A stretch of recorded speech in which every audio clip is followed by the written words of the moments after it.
Yes, gentlemen. May I speak briefly on the amendment? Please proceed. I think the gentleman would agree, and I think that most of the members here who are paying attention and understand the gravity of the issue at hand would agree that this is unconscionable. I also believe that we wouldn't have the problem that's being discussed in this amendment if we didn't allow the killing of our unborn babies in the first place. And for that reason, I have an amendment. It ends in .79H, and I move for its adoption. The gentleman from Lawrence has moved for the adoption of House Amendment 1 to House Amendment 19. Gentleman from Lawrence. Thank you, Mr. Speaker. I don't think it's any surprise to anyone in the chamber that I am adamantly opposed to the killing of our developing human babies prior to the birth. It's my belief that at the point where the egg is fertilized by the sperm, that embryo is beginning to develop. It multiplies rapidly. It's a slow forming over about a 9-month period. But at the same time, I believe that life that came from 2 living cells multiply is still alive, and that if allowed to live will be birthed into a live human baby in most instances. And so I believe that we should, as caring human individuals, should allow this baby that's developing inside the mother's womb to continue that process until either circumstances beyond human control takes the life of that baby, or its birth in a natural birth. And so this amendment will provide for that due process be exercised if a developing unborn child's life must be taken. And also, I think it's kind of ironic, but the largest pro-life advocacy group in the state came to me about a year ago in opposition to this type of bill. And so I asked them about what it would take to get their support. They had an amendment. It's known typically as a severance clause. They called it a savings clause, which would preserve the current statute that we have in Chapter 1, Section 205, and also a bill that I was forwarding that would amend our Constitution. And they said, well, our attorneys have adopted this savings clause, and I told them that I would amend my bill, put their language in it, and ask them if they would support it then. Can you believe, Mr. Speaker? They said no, they would not support it. So then I began to envision what in the world is their purpose other than regulating the killing of our unborn children and their outright murder. Is it to actually stop the abortive process unnecessarily? And I don't think it is the latter. And so I refiled that bill this year. I think it's House Bill 709, and called it the Missouri Right to Life Act. And guess what? They didn't like that either. And I knew that because of their opposition, the bill would probably not be heard. And I think I'm right. So I'd like to take this opportunity to ask for questions if some have it, because this particular amendment to the amendment will require due process to take the life of an infant. And also there's an emergency clause, which I'm not fond of typically, but I think this one does have to do with the life and health of developing human babies in the mother's womb. So, Mr. Speaker, if there are questions, I'd be happy to answer them. And if not, I'll renew my motion. Discussion on the amendment to the amendment. Lady from St. Louis City. Mr. Speaker, can I please inquire of the amendment handler? Does the gentleman from Lawrence yield? I do, Mr. Speaker. Please proceed. Now, I really don't have questions about, what it is, the amendment does this is the question I have. This is such a controversial issue right now. And even the amendment is controversial. And since we have so many things on this bill that we want to get passed, and right now we have a Senate that's, having issues, I'm concerned that this is going to slow down the process, and we only have like a week and a half left. Sure. And it probably gets stripped off in conference. What I'm saying is, do we really, we can definitely, take this up again in session next year. But what I'm saying is, we're at such a crucial point, and this is a good bill. It's some good amendments on this bill. And I just want to know, don't you think this is going to hold it up and we not be able to, slow down the Senate even more? I know this is your inquiry, but did I just hear you say this is a good amendment? No, I said this is a good bill. that had some good amendments on it, Yeah. and that your amendment is a controversial amendment. Oh, most certainly. And my concern is that it's going to further slow down the process in the Senate, and I just don't want that to happen, and we don't get all the stuff that we're trying to get passed. Is it possible to slow down the Senate any more than they already done themselves? We praying. We got a lot.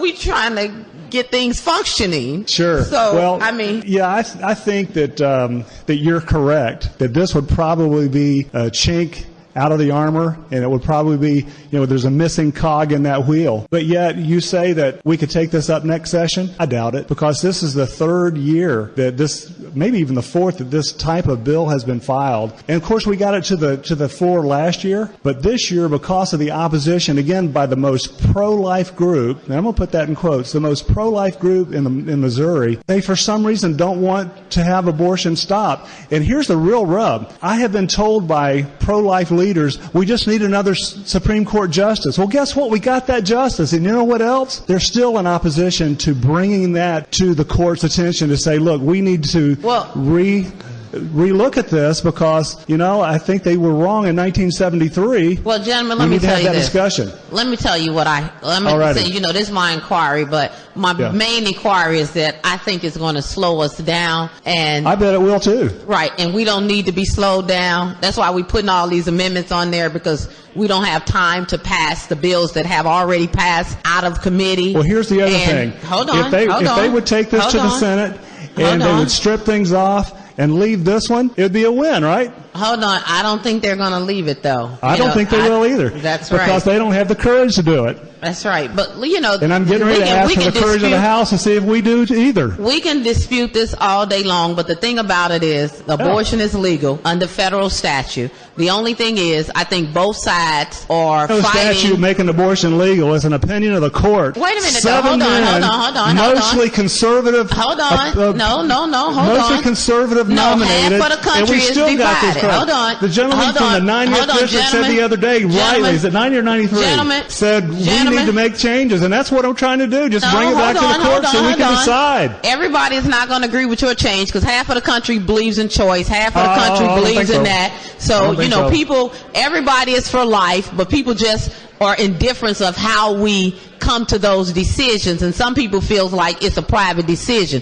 So thank you for the inquiry, Mr. Speaker, to speak on the amendment, Mr. Speaker, the amendment to the amendment. Proceed, lady. Mr. Speaker, I just feel like, this is a very controversial amendment to the amendment, and the amendment itself is controversial. And right now we're in crucial times. We got about a week and a half, and we got some good things on this bill that we really need to go ahead and get passed. And I'm just urging the body to, vote this down so that we can keep moving forward and not further delay the process. Thank you, Mr. Speaker. Further discussion on the amendment to the amendment. Gentleman from St. Louis City, what purpose do you rise? To inquire of the amendment to the amendment maker. Gentleman from Lawrence, do you yield? I do, Mr. Speaker. Proceed. Thank you, gentlemen. I think this is the first time we've talked on the floor, even though we sit right next to each other. I think it is. Wanted to ask you a couple questions. So the other day in this chamber, we heard a really compelling speech from you about bills like this underlying bill. The brownie bill. The brownie bill, or Christmas tree bill. I've heard lots of different, brownie with a really sour ingredient, I think you talked about. Oh, it's not sour, but it smells like money. Yeah, so you spoke a lot about how we shouldn't be adding things to bills that change the nature of the underlying bill. No, I said we shouldn't, and I went on to say that we shouldn't pass bills that are in violation of Article 3, Section 23. Sure, so I'm curious. This bill in the First Amendment violated the Constitution. Agree. I think that you've got a strong argument about that. I really do. The Hammerschmidt rule, you brought up that he's a friend of yours, I guess. This amendment of yours, it's a pretty substantive bill by itself, right? Yes. It's fairly significant policy that maybe you probably agree should be a standalone bill. You bet. And you've got a pretty strong belief that we should be keeping those bills separate in most cases, right? I do, and here's the rub. One of the bills has been waiting since, I think, March 30th to be voted out of a committee. Sure. No, it's just sitting there. I'm sorry, excuse me. It was voted out of committee on the 30th, and I had on pretty good assurance that it would be placed on the calendar. Gentlemen, if you're going to talk about your frustration with bills of yours not moving in this place, trust me, I feel your pain. I think you at least got a hearing on your bill. We can be pain brothers. But I got to ask, so the way I'm understanding your choice here today is that you are weighing one principle of a belief in this constitutional approach to how we legislate, and another principle, which is your belief in the right to life of a fetus, right? Oh, right to life of a baby, an unborn baby. We can choose different language to describe this. The point is, it's two different principles. You're weighing them and saying, in this case, it's worth it to get this bill passed, to do it in a way that violates a different principle of yours. I have no reason to believe that this amendment will pass. And if it does pass and it's added to the amendment, then you'd and then support it goes that. over. Will you vote for this amendment? I'll vote for the amendment. So the point However, is, with your vote, you will be weighing these two principles of yours, and one is coming out on top in this case. And in this case, it's the right to life. Watch my vote on the amendment, and then watch my vote on the underlying bill, and you'll see that my principle is still intact. If the amendment passes, are you telling me that you will vote against the underlying bill? The lady from Jackson, I believe it was, who stated that this bill will clog up the works, I totally agree with her. But what better bill to clog up the works than one that talks about life? I don't think there's anyone So it's out not there. clogging it up with the kind of ingredient you talked about the other day. The Drano will clear the pipes before it's all over. Just checking on that. Yeah. All right, well, I just thought it was worth pointing out because I think in this body we often have to weigh different principles that we believe very strongly in. You know, often we hear conflicts between freedom and equality, where one person's freedom is the right to infringe on someone else's equal opportunity. We also talk, I guess some folks in this body would believe that a woman's right to control her own body competes potentially with the right of a fetus to have a potential life. That's an interesting point you make, to control her own body, because I think you'll find there are two separate bodies we're talking about with an unborn child, and especially if you take that to after birth and you've got a 1-year-old and that kid is driving the mom or the dad crazy, do they then have the right to say, you know what? I'm going to take care of this. I either don't want to support you, I don't want you, and they snuff out the life of that without getting baby. too deeply into the debate on this issue, which I'm trying to avoid. It's part of the issue. I'm glad you did. I would argue that there is a very clear difference when it is not part of a woman's body and actually inside a woman's body. But aside from that, the point here is that at times we have to weigh two different values, two different principles, and we may come out on different sides of those, you and I. Certainly, right? yeah. So I just wanted to walk through that a little bit, since it seems like that's what you're doing today. Your point is well taken, and it is. Thank you. I appreciate that. And I appreciate what you're doing. I really think that I know how strongly you believe in this issue, and you're frustrated your bill hasn't moved. I absolutely respect that. I think you're doing a commendable job. Just wanted to point out that it is in contradiction of a different principle that you seem to believe very, very strongly in, and that there are times when we may be weighing different principles like that. And you're correct, and it's pointed out, and I certainly take that responsibility. I am speaking out of the other side of my mouth on adding an amendment to it. Agreed. But at least we're getting some conversation. I think it's something we need to take it to the forefront, and I appreciate your question. Thanks, gentlemen. I appreciate the inquiry. Thank you. Further discussion on the amendment to the amendment. Gentleman from Green, what purpose do you rise? To inquire of the amendment maker. Gentleman from Lawrence, do you yield? I do, Mr. Speaker. Proceed. Thank you for the inquiry, gentlemen. Welcome. We've known each other for a long time. I think it's pretty safe to say that we are, in principle, in the same place when it comes to right to life. Would you agree?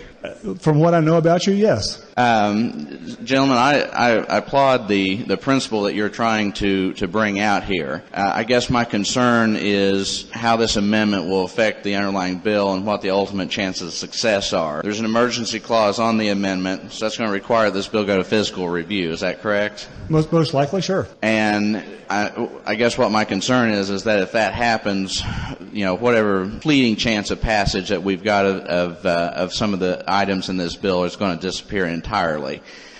And I understood in the previous inquiry that you just engaged in that you don't really have much optimism for the ultimate success of the amendment that you're offering? Well, that's up to the body. But here's what I think. This bill, you know, it's kind of funny when you offered the underlying bill, and then you said it was a pretty simple bill, which I agree with it, and then you offered an amendment, and that contradicted and violated the Constitution on the first one. So I was kind of toned out on the rest of it, and now we're on 19 amendments. And so if this bill does pass, and it goes back to the Senate or to conference, ordinance and it actually gets to the place where it gets to the governor's desk, it's going to have so many constitutional violations that we're going to have little egg on our face. So, gentlemen, you believe that the amendment you're offering now is a violation of the Constitution? With this bill, just like all the other amendments that people have added, it does not support the underlying bill that you initially offered. And so you violated it, or excuse me, we violated it when we voice voted your first amendment, and so we should have stopped there. And then I wouldn't be offering this amendment, but we didn't. And so here's what I'm telling you. It grieves me to say this, but in our state and our national platforms, our party, we talk about ending abortion. But yeah, what do? We hear it in committee. We talk about it to the television cameras. We write about it. We talk about it to our constituents when we go home. But what do we do about it here on the floor? Not a dad blame thing. And so if this kills the bill, then kill the bill, but let's stop killing the babies. Well, gentlemen, I agree with you, but I actually want to end abortion, not just make a statement. So, gentlemen, based on what you've just said, can I understand that to mean that you will vote against the underlying bill, that you think it's unconstitutional as constituted? I swore an oath to uphold and support the Constitutions of Missouri and the Constitution of the United States. And based on that oath, and looking at the Constitution of Missouri, Article 3, Section 23, we have violated not only the bill that you're proposing, but the Brownie bill I talked about last week, and a number of others I'm sure will be coming down the road. And so whether or not I vote for the underlying bill makes no difference. What I'm trying to point out is that by our actions, we're not following our own platform. And so what do the people back home think about us when we come home and say, yep, we passed another pro-life bill? Well, gentlemen, when we're only regulating, and I think our disagreement here is on tactics. It's not on the ultimate outcome, but on how we best go about getting to that ultimate outcome. But I'm going to take that answer as an affirmation that you intend to vote against the underlying bill. When we get and to gentlemen, the vote, here's you'll the difference. See. I understand where you're coming from, what you believe the Constitution says, but I disagree with you that the kind of bill that we're passing here that is unconstitutional under the article that you cited, and I'd be happy to talk to you about that at another juncture. Sounds good. But that's the difference, is that I think that this body is doing what it thinks is constitutional and proper, but you're offering an amendment that by your own definition you think is unconstitutional. It's your conscience being violated, not ours. Mr. Speaker, to speak on the amendment. Proceed, gentlemen. Mr. Speaker, I think everyone in this body agrees with everyone on the majority side of the aisle agrees with the principle of the underlying bill here. I think we want to protect the unborn, but I think we need to adopt tactics that actually have a reasonable chance of success in achieving that outcome. I don't believe that this bill is the time or place to do that, and I'd urge the body to vote down the amendment. Thank you, Mr. Speaker. Further discussion on the amendment to the amendment. Gentleman from Jackson. Thank you, Mr. Speaker. I move the previous question. Gentleman from Jackson has moved the previous question. All in favor will vote yes. All opposed will vote no. Mr. Clerk, please ring the bell and open the board. Has everyone voted? Mr. Clerk, please close the board and tally the vote. By your vote of 95 yes, 45 no, you have moved the previous question. Gentleman from Lawrence, you have 1 minute to close. Thank you, Mr. Speaker. Before I run out of time, I'd like to request a roll call. And, you know, I understand the premise from the gentleman from Green that this, and the lady from Jackson, this could ultimately compromise the underlying bill. They're correct. But here's a what if. And we play what ifs all the time. What if this amendment were added and it went over across the aisle again, to the other chamber, and they stripped everything off except Amendment 19? So, yeah, and it might be.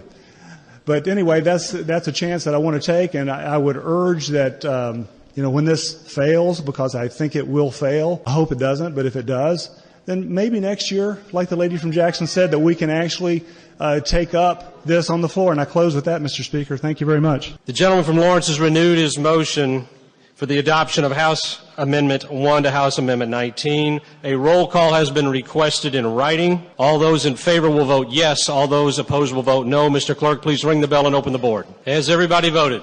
Mr. Clerk, please close the board and tally the vote. By your vote of 101 yes, 39 no, and 2 present, you have adopted House Amendment 1 to House Amendment 19.